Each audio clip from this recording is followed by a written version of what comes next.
बड'फा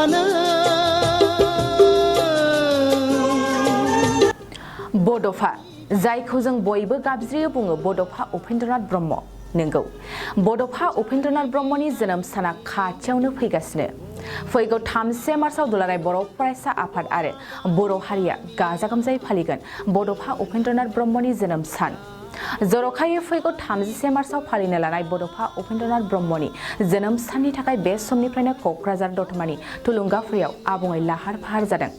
क'क्राझार जिल्ला एबसुजों लोगोसे दतमा दख'रा आरो जायगानि रायजो राजाफोरनि हेफाजाबाव दासान्दि दतमानि थुलुंगाफुरिखौ साखोन सिखोन खालामनायाव सोलिगासिनो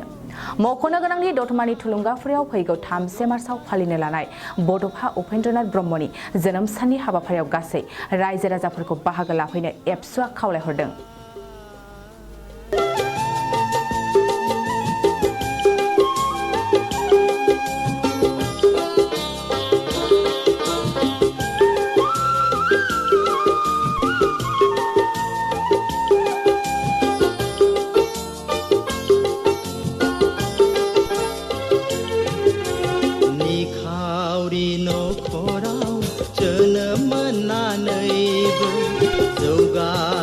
सोलोंथाइ लानो हादोंमोन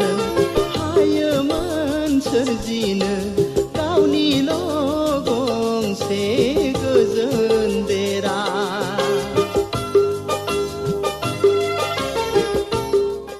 मोनसे गोजोनथाव खौरां क'क्राझार बिसमुरिनि सिखोनाजाहार बाथौ आश्रम फरायसालिया 2023-24 बोसोरनि थाखाय गोदानै मुं थिसननाया दासान्दि सोलिगासिनो सिखोनाजाहार बाथौ आश्रम फरायसालियाव दायो केजि 1 निफ्राय क्लास 9 थाखोनि गोदानै मुं थिसननायनि आरज बिलाइखौ हरगासिनो बे फरायसालियाव गुनगोनां सोलोंथाइ होनायजों लोगोसे फरायसा आरो दिथागिरिफोरनि थाखाय जुनिया खाबुफोर दं खाबुफोरानो जादों बे फरायसालियाव जायफोर गार्जेना सानै गथ'नि मुं थिसनगोन बिसोरनि सासेया मासुलखौ रेहाय मोनगोन बेनि अनगायैबो हौवासा हिन्जावसानि थाखाय बे फरायसालियाव आलादा हस्टेल आरो इंराजि रायज्लायनाय थाखोनि खाबु दं बेजों लोगोसेयैनो इंराजि सानखान्थि आरो बिगियान आयदानि थाखाय उफ्रायै कचिं होनाय आरो बे फरायसालियाव बिमा रावखौ बिथा खालामनानै बां रावारि सोलोंथाइबो होनाय जायो